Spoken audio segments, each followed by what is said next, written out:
దినోత్సవం BRS party ఆవిర్భావ దినోత్సవం సందర్భంగా రాష్ట్ర వ్యాప్తంగా నేడు పలు బీఆర్ఎస్ పార్టీ కార్యాలయాల్లో పార్టీ కార్యకర్తలు ఘనంగా ఆవిర్భావ దినోత్సవం వేడుకలు జరుపుకుంటున్నారు.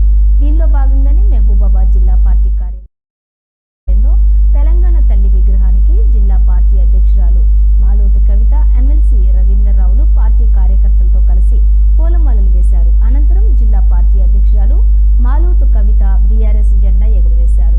మాలోతు కవిత మాట్లాడుతూ తెలంగాణ రాష్ట్రం మాజీ సీఎం కేసీఆర్ పాలనలో ఎంతో అభివృద్ధి చెందిందని, ప్రజల కోసం నిరంతరం పనిచేస్తామని అన్నారు.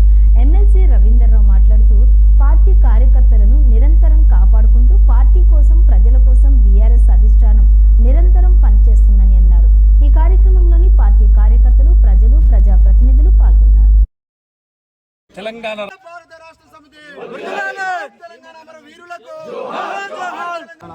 కేసీఆర్ గారు పోగొట్టుకున్నాం అనే విషయాన్ని వాస్తవాన్ని ప్రజలు అందరూ ఇప్పటికే పసిగట్టి పొరపాటు జరిగిందని చెప్పేసి వాళ్ళు స్పష్టంగా వాళ్ళు గ్రహించడం జరిగింది. ఈసారి ఎలక్షన్స్ లో ఎక్కడెక్కడైతే బీఆర్ఎస్ పార్టీ అభ్యర్థులు నిల్చున్నారో వారందరూ కూడా కేసీఆర్ గారి నాయకత్వంలో భారీ మేరతో గెలవబోతున్నారని చెప్పి ఈ సందర్భంగా తెలియపరుస్తూ మరొకసారి అందరికీ కూడా తెలంగాణ ఆవిర్భావ దినోత్సవ శుభాకాంక్షలు తెలియపరుస్తాం.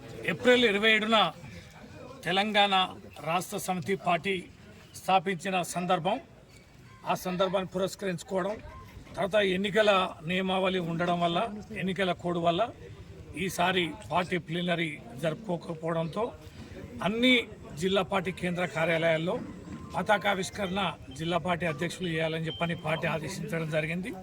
దాంట్లో భాగంగా మహబూబాబాద్ జిల్లా కేంద్రంలో మహబూబాబాద్ జిల్లా అధ్యక్షురాలు మాలోతు కవిత గారు పతాకావిష్కరణ చేయడం జరిగింది. పార్టీ ముఖ్య నేతలందరూ కూడా ఈ కార్యక్రమంలో పాల్గొన్నారు. 14 సంవత్సరాల సుదీర్ఘ పోరాటం, అనేక మంది పోరాటం చేశాం.